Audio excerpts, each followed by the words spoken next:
The Further Education of OverSoul 7 by Jane Roberts, read by Martin John, Chapter 22, A Birth. Bianca was definitely in the final stages of labor this time. Scared and sweaty, and worse, she still wasn't sure if she wanted the baby, who even now was kicking for release. Joseph came in now and then, terrified.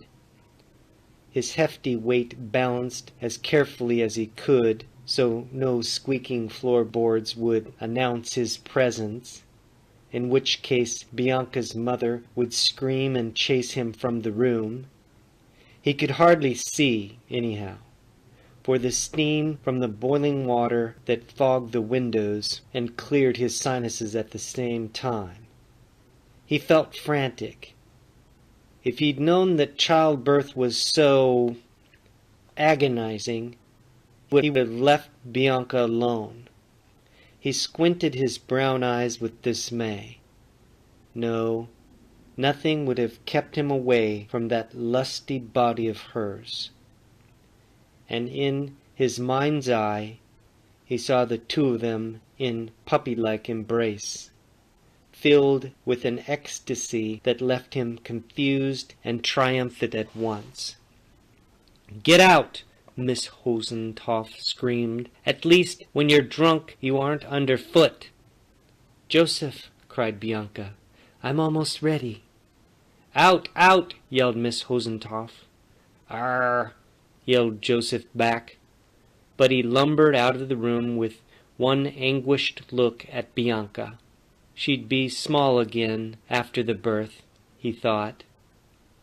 With a sense of elation, he felt guilty about it once, and she'd be his again. And while all this was going on, Lydia invisibly prowled about the room. Bianca moaned and closed her eyes, and as she did so, some part of Lydia responded, fluttered, searched for freedom, sought for a beginning in which she could grow into being from a different angle. Suddenly, something inside Lydia's personal reality turned as clear as cellophane. She could see through herself, through her subjective surface to her core, and as she did, she felt an exquisite acquiescence and exhilaration, and at the same time a thrust of aggressive action so strong that it seemed to propel her into a creativity that was too fast to follow. OverSoul 7 was there, and Lydia felt her experience merge with his, or his with hers. Yet, conversely, her own independence was never clearer. Even now, she could accept new birth or reject it, and if she refused it, there would be other choices. Yet how dear and solitary that bedroom looked. Tableau tucked in time, and an infant about to be born in a house anonymous to history.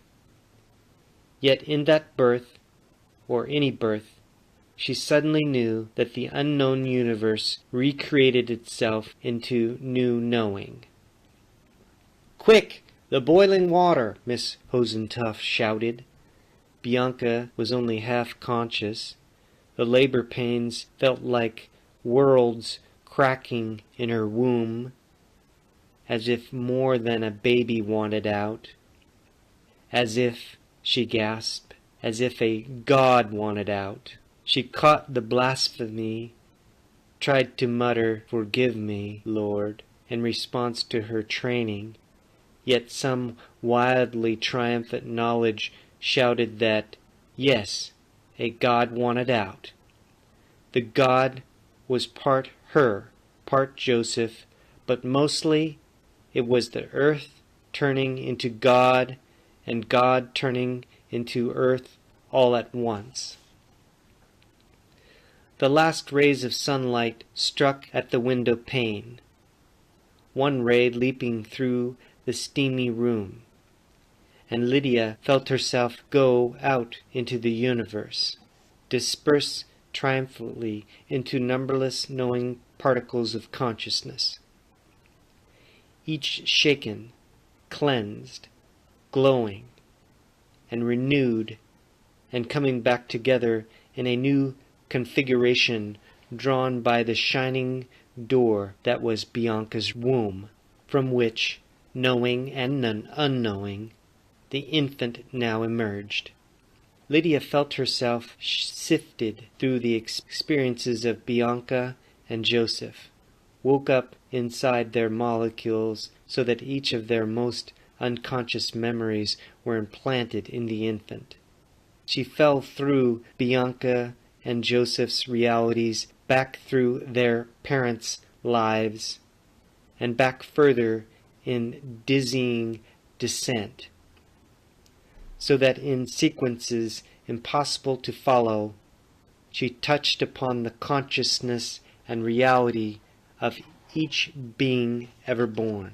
She fell through the chromosomes of Christ and Mohammed, of Mary and the gods of Olympus, as they are known to man, and saw that all of them, still alive, sifted through man's consciousness, distorted yet recreated with each birth, and with each creative thought or vision, with each impulse. Somehow she had to impart that knowledge to Tweety. There are no gods to be found, Seven said, because they were never lost. They're so hidden in ourselves, so much a part of us and everything else, that they just are everywhere, yet nowhere. Feel your own knowing right now, Cypress advised gently. And Lydia, inside the infant, stretched her consciousness and felt Earth's great endurance. And all of nature's parts were guests to the birth, so that she was aware of endless dusks and dawns, numberless seasons, and felt the sweet couch of existence that supported her with such immense safety that it hinted of a love beyond any condemnation. As the universe in each infant and in herself opened its eyes again, yet for the first time, the infant slept. Lydia roused, frightened a bit now by the sense of unity. She wiggled around inside her own consciousness, and her own individuality snapped back like a rubber band. She was frightened again. Where had she gone when she'd forgotten herself? In Chapter 22. Peace, light, and love. Aloha.